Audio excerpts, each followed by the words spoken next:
দেশে নির্বাচনের শিডিউল ঘোষণা করা হয়ে গেছে।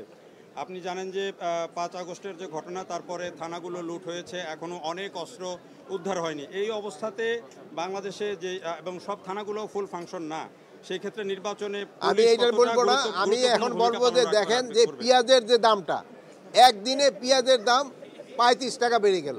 এটা কিভাবে সম্ভব? আপনারা আজকে এখানে দেখলেন যে আলু উৎসব, আমাদের যে কোল্ড স্টোর অ্যাসোসিয়েশন, তাদের উদ্যোগেই এটা হয়েছে। এটা একটা খুবই ভালো উদ্যোগ।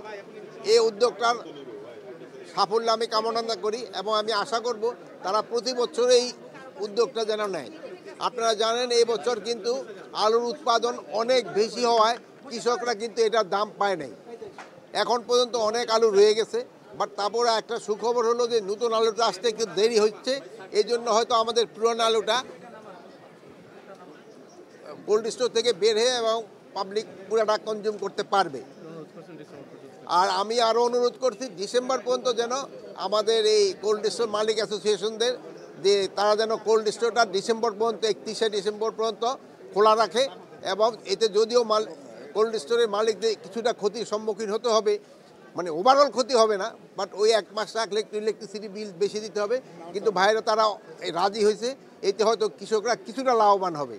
যেহেতু আরেকটা জিনিস হলো, আপনারা আরেকটা জিনিস কৃষকদের বলতে হবে যে তারা যেন সারের ব্যবহারটা কমায়। ইউরিয়া সারের ব্যবহারটা হওয়ায় মাটি নষ্ট হয়ে যাচ্ছে, প্লাস কীটনাশক, প্রচুর পরিমাণ কীটনাশক দেয়, যেটার জন্য খাদ্যের জন্য কিন্তু খুবই ক্ষতিকর।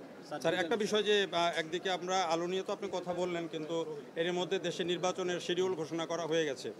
আপনি জানেন যে ৫ আগস্টের যে ঘটনা, তারপরে থানাগুলো লুট হয়েছে, এখনও অনেক অস্ত্র উদ্ধার হয়নি। এই অবস্থাতে বাংলাদেশে যে এবং সব থানাগুলো ফুল ফাংশন না, সেই ক্ষেত্রে নির্বাচনে আমি এইটার বলবো না, আমি এখন বলবো যে দেখেন যে পেঁয়াজের যে দামটা, একদিনে পেঁয়াজের দাম ৩৫ টাকা বেড়ে গেল।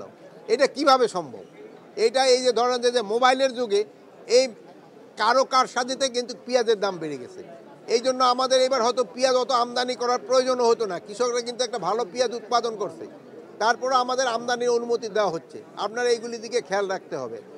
পেঁয়াজের দাম ৭০ টাকা এই মুড়ি পেঁয়াজ, আর যেটা নিয়ে ওই আগের পেঁয়াজ আসছে ওইটা ৮০ টাকা না আসা পর্যন্ত আমরা পেঁয়াজ ইম্পোর্ট করতে থাকবো। আর আজকে শুধু কৃষির ব্যাপারে আপনারা প্রশ্ন জিজ্ঞেস করবেন, ভাই একটা প্রশ্ন করছে, এটা আমি আরেকদিন উত্তর দিই।